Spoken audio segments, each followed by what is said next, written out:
ხა შენი ისტორია მაგალითად შენი ველომოგზაურობის შესახებ რამდენმა იცის? რავი. შეიძლება იცის 1000 მაგაცმა. საზღაც ან ნაკლებმაც. ხო და წარმოვიდგინე ამას შეიძლება დღეს არ უყურო, ანუ არ უყურონ შეიძლება დღეს, მაგრამ ნახონ ერთი წლის მერე, იმიტომ რომ ვიღაცას მოუნდეს რაღაცა იტალიაში მოგზაურობა და მოდი ნახო იქნებ იყო ვიღაცა, ვინც ველოსიპედით იარა და თან ეს თან მე ხო ძალიან დიდი ხანია მინდოდა რა. და ნაბიჯი უფრო გადამადგმევინა, იქ რეზის ვიდეო ვნახე. იქ ერთი giant Cherokee YouTube-ზე ერთი გოგო არა. ძალიან მიყვარს მაგის ვიდეოებს უყურებდი და მინდებოდა რომ არა ერთული რა, მარტივია და რატო არა. ზუსტად ხო, ანუ სხვები გაზავენ мотиваციას ეხა ვიღაცას ესე ჰაერიდან არ მოზის თავში რომ მოდი უცბად გადავწყვეტო, მოდი მოგზაურო რა. ანუ ვიღაცა გაზავს мотиваციას რომ ნახო რომ აი რა მაგარი ყოფილა. თორე ანუ რეზი ხო გვიან დაიწყო რა. ზოგადად დიდი ხანია მოგზაურობს, მაგრამ ველომოგზაურობა დაიწყო გვიან და მე მანამდე მქონდა იდეა და უბრალოდ ნაბიჯს ალბათ არ გადავდივდი რომ არ მინახა რომ ადამიანი ადგა და გააკეთა რა. ვა კაი, მაშინ იქიდან დავიწყოთ როგორ დაიწყო შენი ველოსიპედთან მეგობრობა.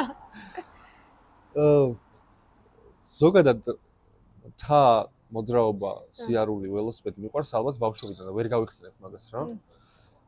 და როცა უკვე ველოსიპედი ვიყიდე, როცა უკვე დიდი ვიყავი და ჩემს ველოსიპედის ყიდვა იყო, ალბათ 5 ან 6 წლის წინ. და უბრალოდ ველოსიპედი მიყვარდა და სასიარულოდ უბრალოდ ხო? და მიყვარდა ლაშქრობა და არ დამიკავშირებია რომ რაღაც ლაშქრობის მაგვარი შეიძლება ველოსიპედითაც გამიგფირდნა რა. და მე რო თქვენ გაგიცანით და ნახე ამდენი ტური და გამოუცადე და ძალიან მაგარი იყო, გაუტოლდა ჩემთვის ლაშქრობას და შეიძლება აჯობა კიდეც რა. სიამოვნებამ და ზუსტად ძალიან გეთახები მაგაში მე და გებს მსჯელობდით წინაზე რომ სანამ ეს აქტიურად დავიწყოდი ველოსიპედით მოგზაურობას, მანამდე დავდიოდი ხოლმე ფეხით.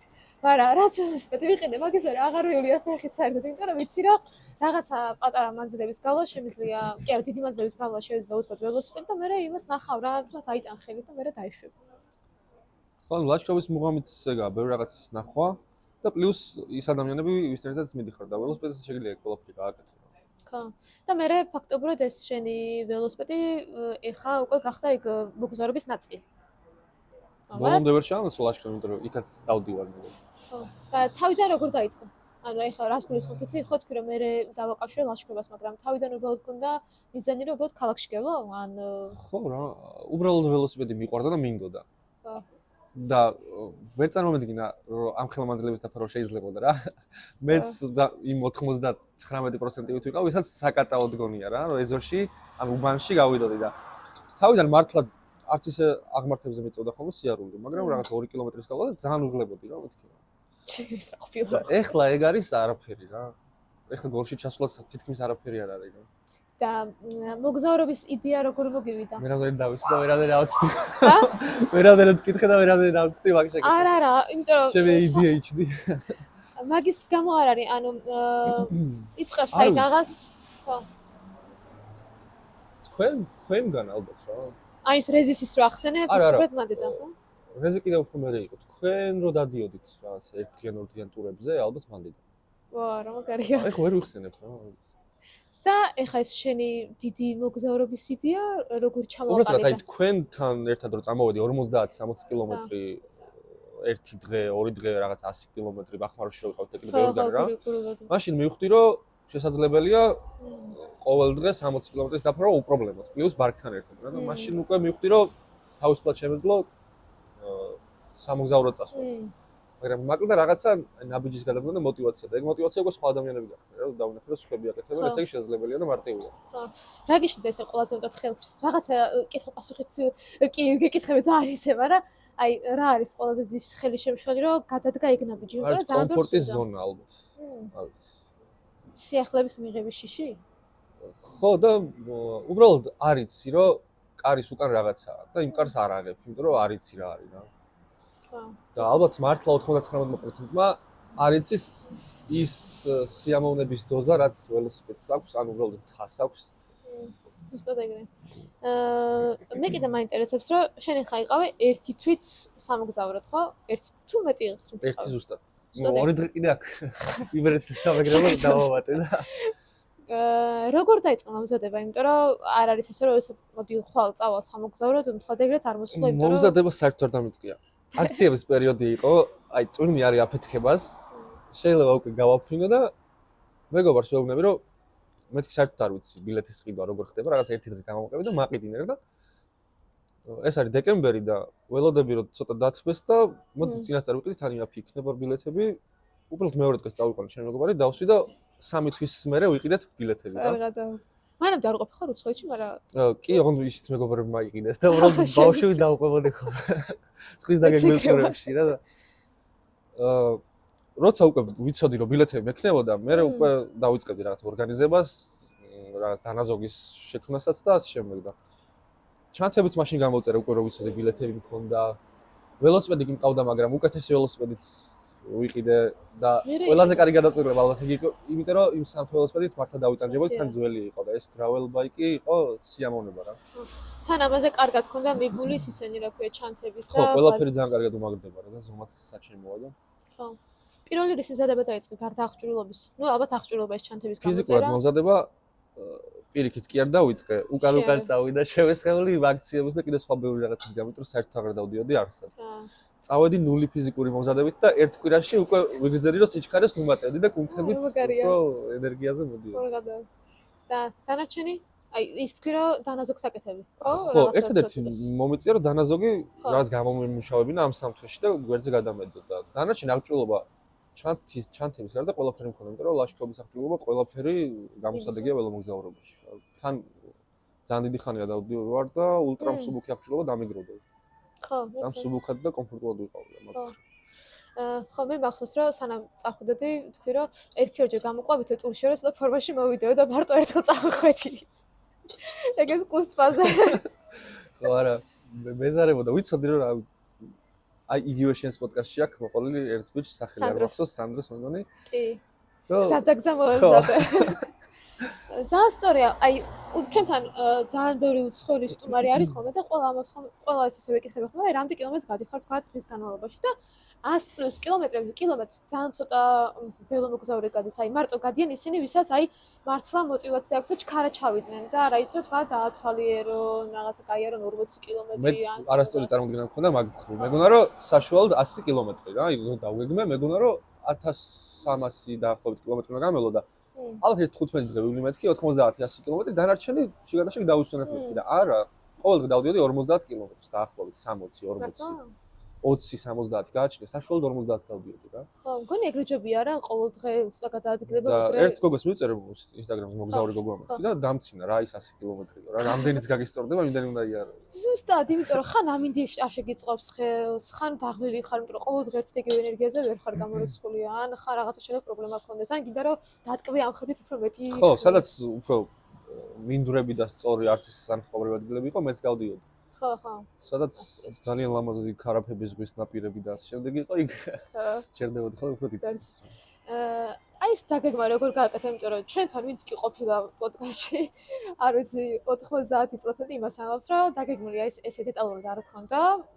ერთ-ერთი მახსენდება უჩა, რომელსაც ქონდა ძალიან დეტალებში გაწერილი ეს დაგეგმა, თუმცა ეგრე ძალიან დეტალშიც არ არის გულისხმობ, რა სად უნდა იყოს, როდის მიახლოვით ეგ იცოდა რა, ის ყოველდღე რომ გავილი უეჭველი 45 კილომეტრი რაღაც ეგეთი, ძალიან ცოტას ქონდა და მე მხოლოდ ვიცოდი ერთი თარიღი წასვლიდან დაახლოებით ერთ კვირაში უნდა ყოფილიყავი გენუაში, იმიტომ რომ იქ ჰოსტელი მქონდა. სხვა წინასწარ დაჯავშნილი არაფერი არ მქონდა. ერთადერთი ვალდებულება მქონდა, რომ ველოსიპედით ჩავსულიყავი ბარსელონაში. რა მარშრუტით ჩავიდოდი, მაგას მნიშვნელობა არ ქონდა რა. შემაგვიანდებოდა არაუშავს სიტყვაზე გადაუხოდი და წავიდოდი ჰოლანდიისკენ, არაუშავს. ვერასწრებ მატარებელზე დაჯექი, გაიქეცი თვითონაც მივსწარი ბარსელონაში. ანუ საერთოდ არ ვიყავ შეზღუდული რა. შენ აქედან ჩახვედი იტალიაში, ხო?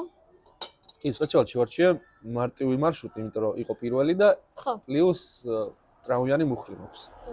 და არ ვიყავი დარწმუნებული, რომ ალპებს გადავივლიდი ამ მუხლით. თან არ გავრისკე ჯანმრთელობა რა. შემდეგისთვის აუცილებლად გადავივლიდი ალპებსაც და კიდე ბევრ აი შენც ქონდა გაზიარებული აზიაში არის. ხო. და მე რაც კი არ მახსოვს. პამირის მთები ხო? ის Silk Road-ის იმაზე ამბობ ხო? Silk Road-ი შეჯიბე. პამირის მთები ქონდა მე მგონი. ყველგან მინდა, იმიტომ რომ ჩავოვედი უკვე ყველაფერი მომინდა.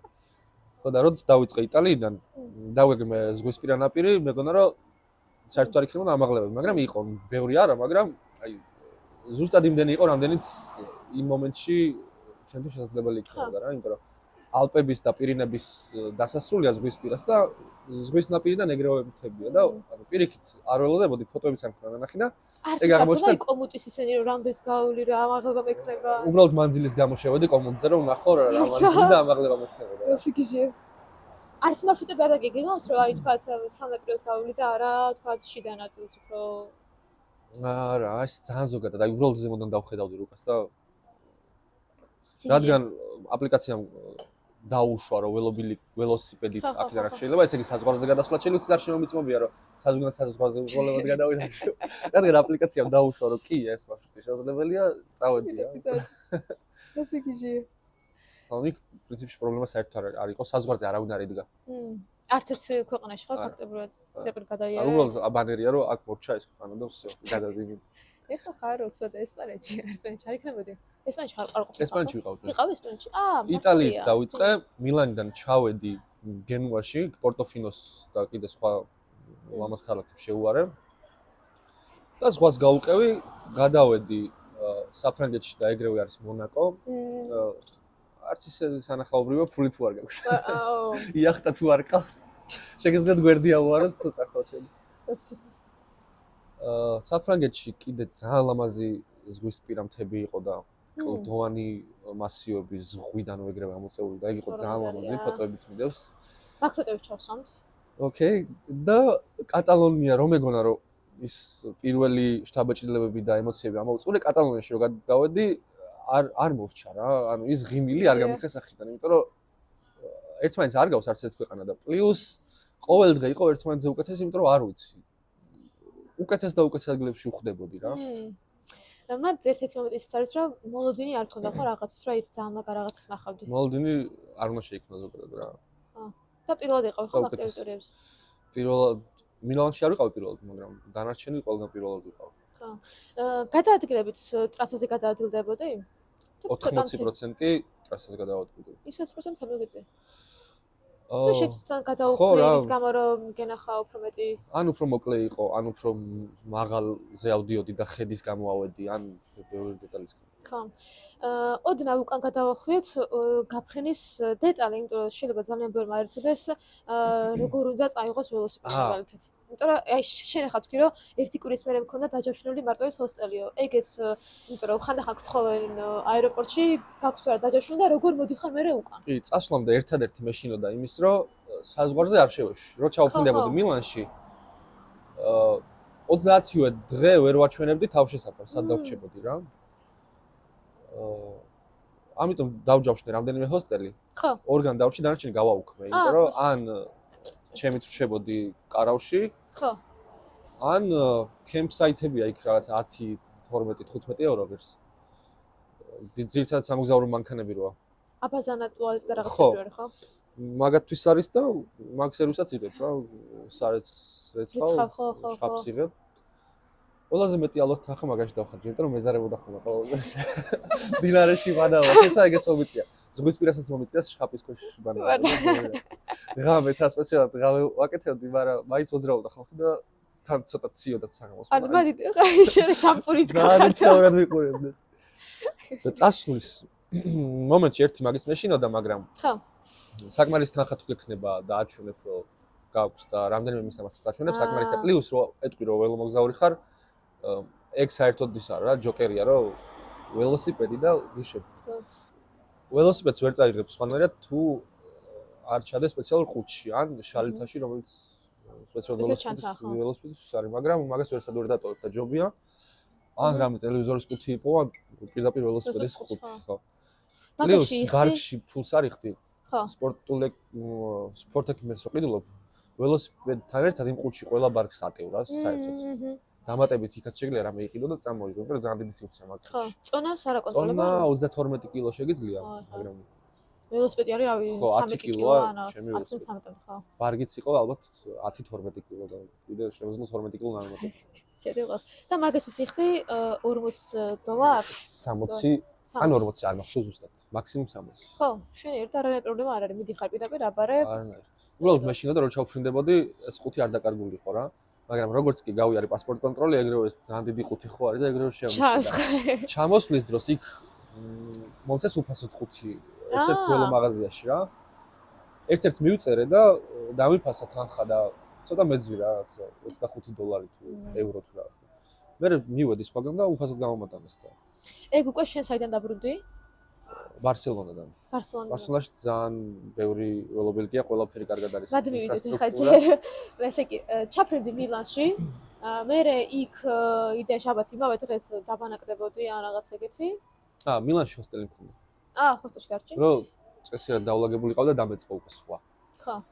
რამდენი ხანი დაგჭირდა იტალიაში? რამდენი ხანი იყავ? ერთი კვირა იტალიაში 10 დღე ან 8 დღე იტალიაში, 10-11 დღე საფრანგეთში და დანარჩენი ესპანეთში. დაახლოებით 4 არა, ხო, 4 კვირაზე ცოტა ერთი თვე ვიყავი. სამი ქვეყანა გაიარე მარტო? თუ მეტი? სამი ქვეყანა. რა მაგარია. ეხლა რომ ცოდმოდა რომ მეტი მანძილის გავლა შეძლო პორტუგალიამდე ჩავსულიყავ და მე იქიდან ან ბარსელონამდე მატარებლით დაუბრუნებულიყავი ან რამე ჩალიჩარის. უკანა ბილეთი ნაკედი ქონდა უკვე? კი. პასუხამდე აუცილებლად უკანა ბილეთი უნდა გქონდეთ, რომ პასპორტ კონტროლზე პრობლემა არ შეიქმნა. და რო გინდოდეს პირდაპირ ჩამოსე საქართველოში? ველოსიპედით?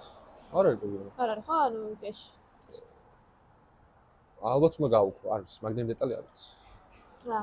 ზოგადად მარტივად გადმოკვეთავ საზღვრებს, მაგრამ შეშვებისთვის ბილეთი გჭირდება თუ არა, არ ვიცი. ხო. ესე იგი, იტალია, მერე საფრანგეთი, არა, იტალია, ესპანეთი და მერე საფრანგეთი. პირიქით, იტალია, საფრანგეთი, ესპანეთი. კაი. როგორი განსხვავება ამ სამ ქვეყანას შორის ეს გადასვლის მომენტები? ეხლა საზღვარზე კი ხვდები, რომ თქვათ არ არის საზღვარი და მიდიხარ ეგრევე, მაგრამ აი ხა განსხვავება კულტურული ნაწილის კუთხით რამდენად იგრძნობა? იტალია მომეჩვენა ბევრად დავარცხნილი დაალაგებული ინფრასტრუქტურით და ხალხით, ვიდრე საფრანგეთი რა. საფრანგეთში ცოტა არაკომფორტულად ვიგრძნები თავი. იმიტომ რომ არ ვიცი. შეიძლება ბევრი ემიგრანტის გამო ან თუნდაც ძალიან უცნაური ენის გამო, რომელიც საერთოდ არ მესმის. იტალიურში კიდე რაღაც ესპანური ცოტა მესმის და რაღაცები მესმის. ხო. ყოველთვის ყოველთვის ხო არ არის რა.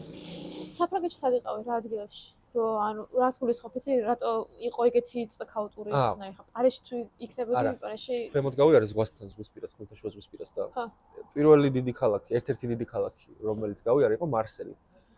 და მარსელში ჩემი ჩასვლა მოუწია ზუსტად იმ ფიზიკურ და ემოციურ გადაღლილობას დაახლოებით 12 ან 15 დღე იყო გასული რა. და რო შევედი დაღლილი ვარ, თან რამდენიმე დღე არ მიმანავია, ვეძებ ადგილს სადაც დავრჩები და მოუწესრიგდები და შევედი აი აბსოლუტურად ქაოსურ ქალაქში. აი ძალიან დიდი სხვაობა იყო დანარჩენ ევროპასა და მარსელს შორის. ხო, ხო. უცებ აღმოჩნდი სხვა სამყაროში რა. არანაირი საგზაო წესრიგი, ისევე გიჟივით დარბიან და უაშება უარესად როგორც თბილისში, მანქანები. ტურისტები თუ ადგილობრივები თუ არ ვიცი, ემიგრანტები არის გაძეძგილი, უბრალოდ ვერ მიდიხარ ველოსიპედით რა. მიგორავ ძალიან ნელა, უნდა ჩამოხვიდე ხელით წაიყო. თელ ქალაქში ეგ სიტუაცია იყო. პლუს ოდნავ გარეუბანში თუ გადახვიდოდი, ძალიან საეჭვო ადამიანები მოძრაობდნენ. მეგონა რომ რაღაც ჩამოვსავდნენ ველოსიპედიდან, მე იქით გამიშვებდნენ, ჩემს ველოსიპედს წაიღო. საინტერესოა. ხო და ვერ დავათვალიერე ეგ ქალაქი. მიუხედავად იმისა, რომ შეიძლება და სამი ჩამოსვაპირებდი, მივედი უახლოეს სადგურზე. დავდექი და რამდენიმე 10 კილომეტრით გავსდი ქალაქს რა და მე რო ჩამოვედი სხვაგან მოვედი ხასიათზე და გავაგზავნე ისე ღიმილით. რა უცნაური, როგორ გსტრესავს ეგ. თან აი შენი ქვეყანა რო წამოსული ხარ, ისე თუ გარემოში ხარ, ორმაგი საფიქრალი გაქვს, მოერგო იმ სიტუაცია და პლუს ეგ რო ხდება, არ არის. ხო, ბევრი რაღაც ერთად დაღლილობა და კიდე ქალაქი და რაღაცები ერთად დაემთხვა და არ მესიამოვნებია შენი დაღლილობა. პირველი ის რომ გითხარი, ფიზიკურად მომზადებული არ ვიყავი. და სხეულს ალბათ, იმიტომ რომ ყოველდღე გადავადგილდებოდი, აღდგენა ჭირდებოდა. ხო, ხო, ხო. პლუს დისკომფორტი რომ გასარეცხი ხარ თქო. და ალბათ უცხო ქვეყანაში ყოფნიც. ესე მაგ თუ არ ნაკლებად არ იყო. ძირითადად ეგ პრობლემა არ მქონდა, მაგრამ ხანდახან იყო თავს გრძნობდი მარტო რა. აუ ძალიან იშვიათად. და მარტო რთულ სიტუაციებში არ მქონდა ეგ შეგრძნება რა. პირიქით, როცა ძალიან მაგარ რაღაცას დავინახავი და აი უბნიერესი ვიყავი, მაგ დროსაც მქონდა ეგ განცდა, რომ აი მარტო ვარ და ვერავის ვერ უზიარებ რა. ერთი ფრაზა გამახსენდა ინთუზიალდიდან, შეიძლება იცი კიდეც. არ მახსოვს. Happiness is real when shared. ანუ თუ არ გაუზიარე ვინმეს ეს რაღაც ბედნიერება, ეს ბედნიერება არ არის რა ფაქტობრივად რა უნდა გააზიაროს ბედნიერება და თავიდან არ ვეთანხმებოდი, მაგრამ მე ბოლოს მივხვდი რომ ვეთანხმები ძალიან, იმიტომ რომ გინდა რა რომ ეს სიხარული ვიღაცას გაუზიარო. მაინც მგონია რომ ველომოგზაურობა მარტო უნდა აკეთო. მართლა? მაგრამ ეკითხა მე მქონდა. სოლო თუ მაგრამ ეგ მომენტებიც არის რომ ხანდახან ძალიან გინდა რომ ვიღაცასთან ერთად იყო რა. რატო არის კარგი მარტო მოგზაურობა? იმ თავისუფლებას არაფერი არ გიზღუდავს რა. დაგეგმვა, როდის ხო? გაიგუძებ, როდის რამდენს გაივლი, საით გადავუხევ, საით გადმოვუხევ, რას შეჭამ. ყველაფერი შენებაზეა რა. სრული თავისუფლება იყო, ეგ მოგზაურობა იყო. ძალიან მაგარი შეგრძნება იყო. თვითმფრინავით რომ ჩავფრინდი, ეს ყუთი გამოვათრიე, ძალიან ძიმე ყუთის მოვათრე. და გავხსენი და ველოსიპედი ამოვიღე და ავაწყე და უკვე მზად არის რომ დავჯდე და წავიდე რა. აი ეგ შეგრძნება, ველოსიპედს უყურებ უკვე ყველაფერი მზად არის და უკვე დავჯდე და წავიდე სადაც გამისწორდება რა. სადაც ბარსელონას ვარტულებით არა ვაი. ძალიან ამაღლებელი მომენტია. მე დაჭა თვითმფრინავშიც კი გაგიჟდა, მაგრამ მე არ მქონია ეს ველოსიპედით უცხო ქვეყანაში მოგზაურობა და აი მგონია რომ ძალიან ამაღლებელი იქნება რა. არის რადგან პირველი იყო ისეთი ემოციური იყო ჩემთვის რომ აი ხანდახან მივდიოდი და არ ვღეროდი ამ ყვიროს. და ვითხოვეთ ეს როცა ძალიან მაგარ ხედებზე აღმოჩნდებოდი იქ ყელიფა და ჩახვედი. გაქვს მაგის კადრები არას ვასწრებდი. არა შემდეგზე GoPro-ს წავიღე. შეიჩხავილებით ხო რაღაცა. ხალხთან ურთიერთობა ბევრი მეკითხება. ხო. კიდევ არ მქონია ორმშავორის აპლიკაცია გეცოდინება ველო მოგზაურებისთვის არის? იმედია კიდეც ჩვენც. ხო. მარტივად გიპოვია ჰოსტი? ანუ ჩვენ ვიყავით, ჩვენ ვართ პროექტის. კი, ჩვენთან ყოფილა 3 ფრანგი იყო ბოლოს. ანუ მეგონა რომ ალბათ 2-3 კაცს რომ მივწერდი, ერთ-ერთმანეთს გამომეხმაურებოდა და 10-12 კაცს რომ მივწერე და არავინ არ მომწერა რა. მე დავნებდი და ბოლოს ძალიან რომ მჭირდებოდა, მაშინ მივწერე ჟირონაში ვიყავი უკვე ბარსელონაში, ისა ბარსელონასთან ახლოს კატალონიაში ვიყავი და ერთმა გოგომ მიპასუხა რა. და მაგ დროს ძალიან დამეხმარა რომ ძალიან მჭირდებოდა შხაპი, თბილი ლოგინი. ძალიან კარგად გამიმასპინძლდა საუზმე, ჯერ ვახშა ამერი საუზმე. და ბევრისთვის არ მომიწერია, მაგრამ ალბათ გაცილებით მეტისთვის რომ მეწერა, უფრო მეტ ადამიანთან მექნებოდა კომუნიკაცია. ოკეი, თვითონ ადგილობრივებთან ნაკლებად ესე აი ჰოსტელებში, მაგალითად თუ ჰოსტელში უფრო ტურისტები იყვნენ. ჯერ ვიყავი და ტურისტები იყვნენ. გენუაში ვიყავი, ბარში გავედით, პარასკევი იყო და ეგ ცალკე სანახაობა იყო რა, მთელი ქალაქი გარეთ იყო და ყველა ახალგაზრდა. უბრალოდ ქუჩაში ვერ გაივლიდი რა, ბარებთან იგები და ძალიან კარგი სიტუაცია იყო. ანუ რაიმე დღესასწაული იყო თუ ესე უბრალოდ ჩვეულებრივი პარასკევი იყო? ვა. კულტურული ნაწილი ძალიან გასხვდება საქართველოს, იმიტომ საქართველოში ეხა პარასკევს კი ხალხი გასართობად მიდის, მაგრამ ესე ბარებთან არ დგას. იგი განსაკუთრებით ეხლა, იმიტომ რომ ეხა რავი ნაკლებად აქვს ხალხს გართობის სურვილი ესე რა თქმა უნდა, მაგრამ არც მანამდე იყო ეგეთი სიტუაცია. კულტურულად არ ვიცი. განსხვავება კულტურაში რას გულისხმობ, არ ვიცი. კულტურაში თუ ვეძახით ქცევის ნორმებს, გზაზე გადაადგილებას და ასე შემდეგ, მაგაში ბევრად მაღლა არის. თუნდაც ნარჩენების გადამუშავება და სამოქალაქო პასუხისმგებლობის კუთხით ძალიან წინ არიან ჩვენზე. სამი ვიღაცებს ეწყინებათ, მაგრამ ნუ არა, მართალია. მე კულტურულ ნაწილში უფრო ვიკითხე ისიც კიდე რა, აი მაგალითად საქართველოში კვირა დღეს დილით რო ძალიან ცოტა ხალხი დადის ქალაქში. ხო. კვირა დღეს გეგონება რომ აპოკალიფსი მოხდა და გაქრა ხალხი. მადაც ეგრე არის. არაფერი არ მუშაობს. აქ უფრო აქ ცოცხალია შედარებით.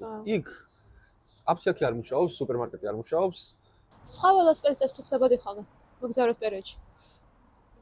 ძალიან ბევრი გადაადგილდება ველოსიპედი მათ შორის ქალაქებს შორის, ტრანსპორტად იყენება ველოსიპედს, იმიტომ რომ დასახლებები და ქალაქები შორს არ არის, პლუს ინფრასტრუქტურა ძალიან კარგი.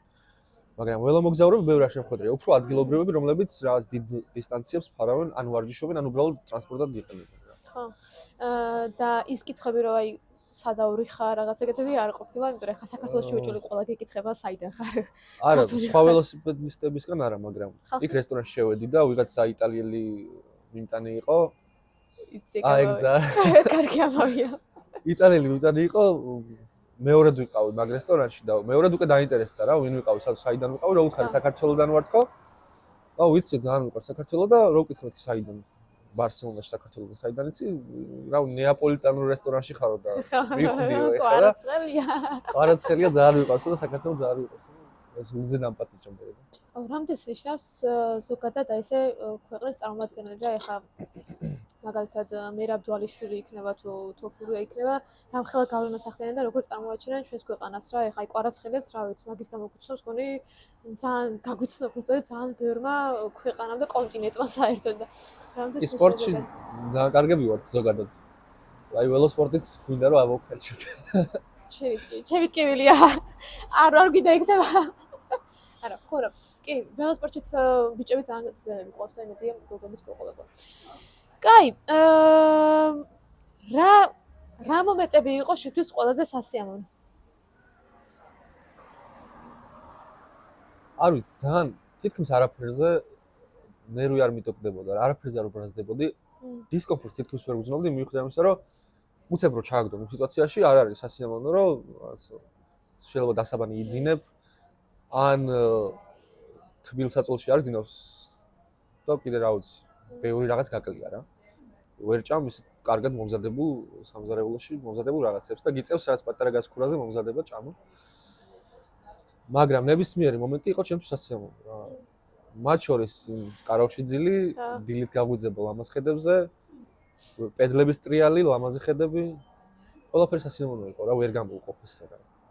პროცესი იყო აი ეს თავისუფლების შეგრძნება რომ ყოველ წამს გაგაჩნია. ეგ პროცესია ძალიან მაგარი რა. თან რაღაცნაირად პასუხისმგებლობა რო არ გაქვს ისეთი აი რაც აქ გაქვს მაგალითად ყოველდღურად მაგისგანაც რაღაცნაირად იხსნები და ძალიან იქხარა იმ მომენტში ხარ. ბოლომდე ისვენებ რა. ხო. რაღაცა ის ქონდა რუტინა ეს დილით ადგომა, აი გოჭოლის 7-მდე დაიპოვო საკარავი ადგილი, ან რაღაც ეგეთი. თავიდან კი. თავიდან მეგონა რომ რაღაცებს ვერ მოვასწრებდი დილით ადრე ავდგე. ხო, ხო. საღამოს დროზე ვიპოვო ადგილი არ დამაღამდეს. მაგრამ მე საფრანგეთში და კიდევ უფრო მეტად ესპანეთში საკარო ადგილები მიუხედავად იმისა რომ არ შეიძლება იქ ესე ველურად დაბანაკება. მაინც იყო რა რაღაც ადგილებს უპოულობდი. და ცოტა უფრო გვიან მოგზაურობის ბოლო კვირაში ღამეს დავდიოდი, იმიტომ რომ ვიცოდი რომ სადღაც ვიპოვიდე და ესე დავაბანაკდებოდი რა. უსაფრთხოა ღამის სიარული? კი. ღამე რამე ზოგადად გადაადგილება უსაფრთხოა? უსაფრთხოა თუ მარსელს არ ჩავთვლით. მარსელის გარდა? ყველგან უსაფრთხოა რა. ბარსელონაში მაქსიმუმ ტელეფონი ეს დადო და ვიღაცა მაგაცაოს. ამიტომ ტელეფონი არ დადო და უსაფრთხოა რა. ხო, ეხლა ველომოგზაურები არ მგონია რომ ესე გაქურთვის ისენი იყო მსხვერპლები ნაკლებად და რაღაცნაირად ისუჩდებათ ემოცია რაღაცნაირად.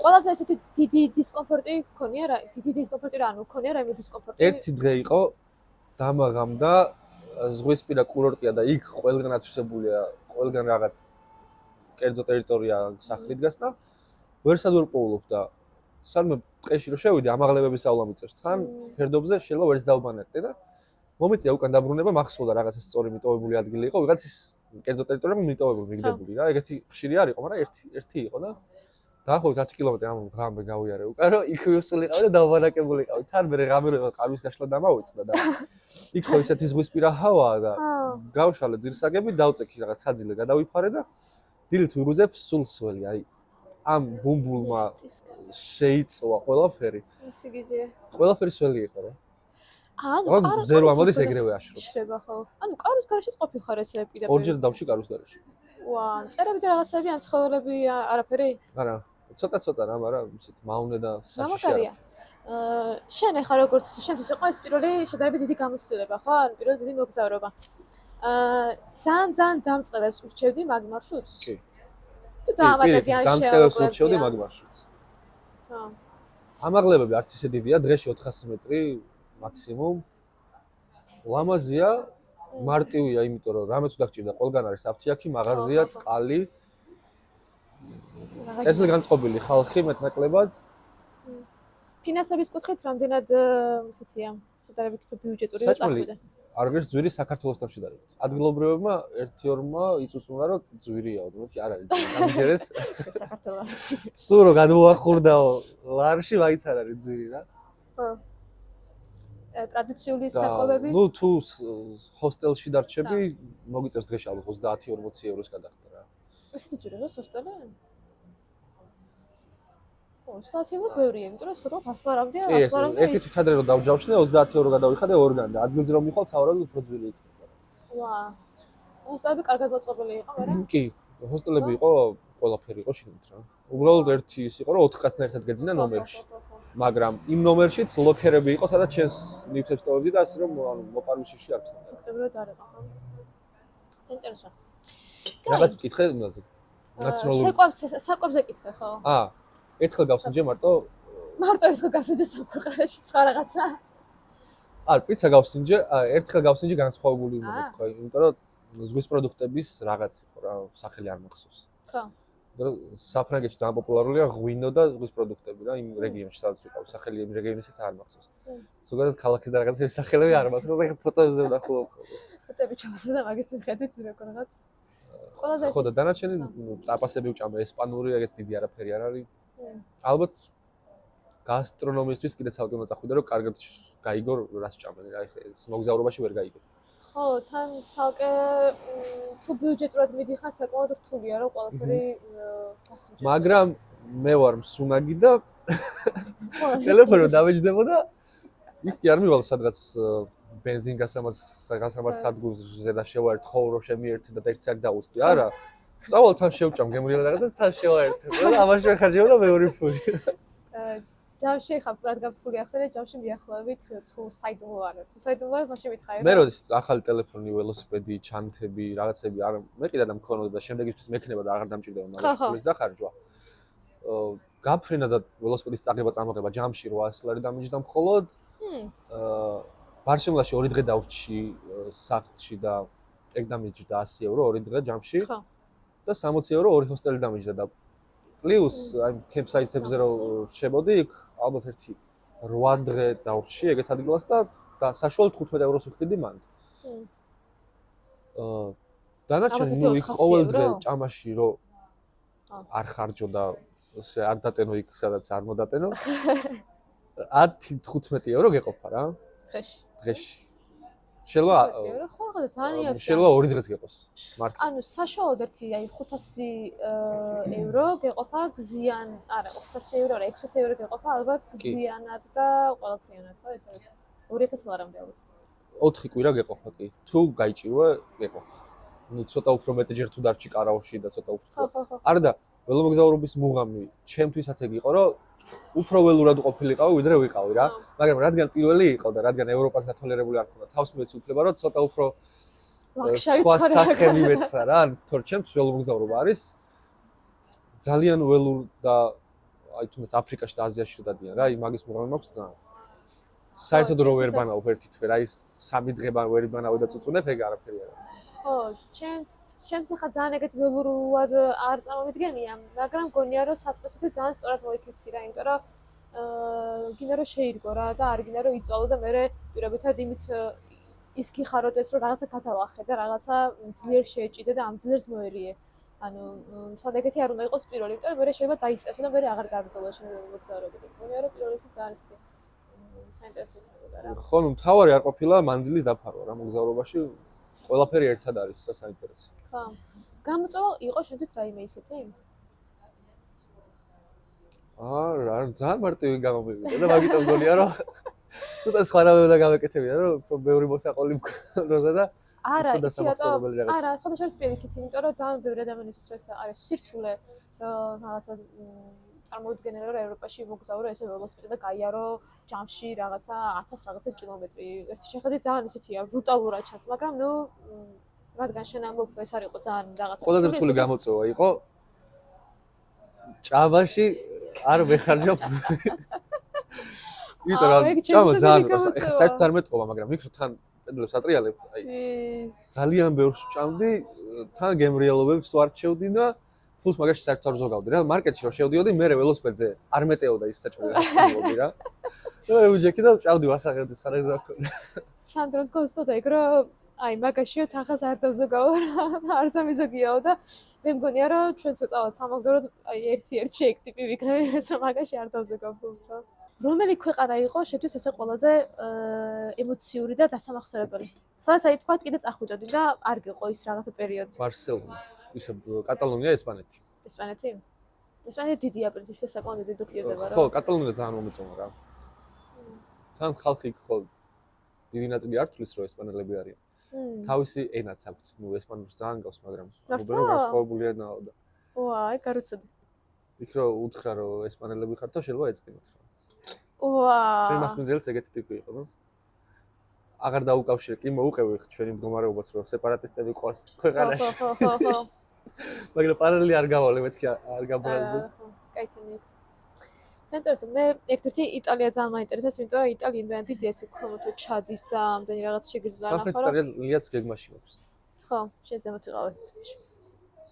იქ სარდინია მაინტერესებს, იმიტომ ძალიან ლამაზ სანაპიროები აქვს. იქით აფრიკაში მაროკო მაინტერესებს. იქეთ აზიაში, ირანი და ერთი გოგო იზა ჩემს გვერდით თვითმფრინავში უკანა გზაზე და საქართველოში მოდიდა და მივხვდი რომ არ იყო ქართველი რაღაც. სადაც გამოველაპარაკეთ ერთმანეთს და მეთქი პირველად მოდიხარ ხო და კი ორი კვირით ჩამოვდივარ საქართველოშია და იყო ესპანეთის იქით არის კუნძულები დამაუწდა. ხო აი მაგ კუნძულებზე ტენერიფე არის ერთ-ერთი კუნძული და მანდაც მინდა. ძალიან საინტერესოა. კიდე ბევრგან მინდა რა. აზიაც. მაგაზე ცოტა უდნავ მე კითხავ. ერთ კითხვას კითხავ კიდე ამ მოგზაურობაზე და მე ნენალკო წავდეთ ბოლოსკენ. ჯამში რა მოგიტანა ამ მოგზაურობა? აი შენთვის რა იყო ეს მოგზაურობა? მუხტი მეტი мотиваცია რომ უფრო აქტიური ვიყო და მეტი თავგადასავალი მივიღო ცხოვრებაში. თუნდაც სხვა კუთხით რა. არ ვიცი. გამომიღო შეკითხვა რომ ის ამოჩადაკში დაშუაში ვარ. არა ვაჭრი. რაღაცა მგონია რომ კიდე ისიც გადაგალახინა რომ შეუძლებელი არაფერი არ არის და უკვე დიდი რაღაცები შეჭდება კიდე. ალბათ ერთ-ერთი ეგეც. კი რა რაღაცები არის უბრალოდ უნდა გააკეთო. და შემდეგი ამასთან ახლოს კითხვა, შენი სამოვალო გეგმები რა არის? კი ახსენე რომ გინდა ეხა რაღაცა მოგზაურობა ყველგან, სადაც უცებ დამკრავს თავში და წავალ. რაც შეიძლება ბევრგან. ეს კონკრეტულად ეხა პირველი მინდა ფერეიდანში, ესეც ერთ-ერთმა ჩემმა ძელმა მეგობარმა მომაწოდა ეგიდეა. მე მინდა ფერეიდანში ძალიან და ცოტა გეგმავ რაღაცას გონებაში ხო, ირანის გეოგრაფიული ცენტრშია, სადაც 1650 წლებში გადაასახლეს 200,000 ქართველი და დღემდე ინარჩუნებენ ენის ისეთ დეტალებს, ისეთ სიტყვებს და ფრაზებს, რომლებიც ჩვენ არ გვაქვს დაკარგული გვაქვს, ან უბრალოდ ძველ ქართულშია შემორჩენილი. კულტურაშიც მათ შორის ძალიან მაინტერესებს. ხო, უჩა იყო ფერეიდანში და ისეთი მაგარი ისტორიები მოყვა, რომ მაგ დღეს მეხუთე რომ უეჭვლა წასულიყავი ფერეიდანში. იმიტომ რომ იყო იმ ოჯახში ის ხალხი გაიცნო პროფესორად, რომლებიც ფეხით ჩამოვიდნენ საქართველოში და აი ისეთი ისტორიები მოყვა და ისე დახვდნენ იქ ფერეიდანლები, რომ ქართულად საუბრობენ. კი, ქართულად საუბრობენ და ძალიან უცნაურად სასიამოვნო ისა აქვთ რა დიალექტი რაღაცნაირად საუბრობენ, ისე რომ აი გიყვარს რა რაღაცნაირი ხალხია და მეც ერთ-ერთი ბავშვობაში პირველ არხზე გადიოდა ერთ ფერეიდნელი ქართველი კაცი იყო, სახელი არ მახსოვს, მღერო და ელიეგოგო, ელია. რაღაცნაირად აი წარმოვიდგინე რომ ჩავალ მაგ სიტუაციას ვნახავ და აი ზუსტად მაგ დიალექტს მოვისმენ და ძალიან მაინტერესებს. ეგ სიმღერა მიყვარს ძალიან და ფერეიდანში შეგვიძლია ერთად დავგეგმოთ რამე, წავიდეთ ერთად მინდა მეც წავიდა. ამაღლება ცოტა დიდია სომხეთის გავლით. ხო. და ვიზაზეც თუ რა საბუთებზეც ერთი-ორ კორონასტროს პრობლემა შეექმნა რა, ვიცი ადამიანები ნახოთ. არა შეიძლება ველმოგზაურებმა გაიარეს. ცოტას მოვყარეთ თვალი და ორნი იყვნენ თუ ერთი იყო? ორნი იყო. მარტო. ეხა სეზონია. ვერი ველმოგზაური ხოს. მე კიდე ერთ კითხვას დაგისვა. მაინტერესებს რა რჩევებს მისცემდი დამწყებ ველომოგზაურებს, რომელსაც სურთ ველოსიპედით მოგზაურობა და ჯერ ვერ გადადგეს ეგნებიჩი. ვინც უკვე იცის ველოსიპედის მუღამი? ხო, ვისაც ახლა რაღაცა ნოლიდან ვინც მართლაც მაგაზე მაგსაუბარი, უბრალოდ აი ვისაც გავიფიქრებია რომ აუ რა მაგარა რომ აი ხა გიორგი მიმოგზაურო აი იქ. ანუ თუ უკვე ველოსიპედი ყავს დაახლოებით იცის რაღაც დეტალები, შეუძლია ელემენტარული საბურავის გამოცვლა და ასე შემდეგ. თუ არ იცის YouTube-ზე ყველაფერს სწავლა შეიძლება. უბრალოდ რო გამონახოს, არც ისე დიდი ფინანსები არ ჭირდება და თუნდაც საქართველოში დაიწყოს რამდენიმე დღიანი მოგზაურობა. და საერთოდ არ განსხვავდება ემოცია საქართველოში მოგზაურებ თუ იქ. მართლა, აქ ხო ჩამოვედი ქუთაისში და მივდიოდი სვანეთში, მე ამინდები გახვიჩა და ზუგდიდამდე ჩავედი და ქუთაისიდან ზუგდიდამდე ამ იმერულ და მეგრულ ეზოებს რო უყურებდი, იქ ადგილობრივებს რო გამოველაპარაკებდი, იქ რჩევებს მოგცემენ, იქ რაღაცა ლამაზ ადგილს გირჩევენ, მივედი და იქ გოგირდის აბანოებზე ჩავდი. ემოცია ზუსტად იგივენაირი. შეიძლება უფრო მეტიც იყო, იმიტომ რომ ჩემია და სხვანაირად მიყვარს რა.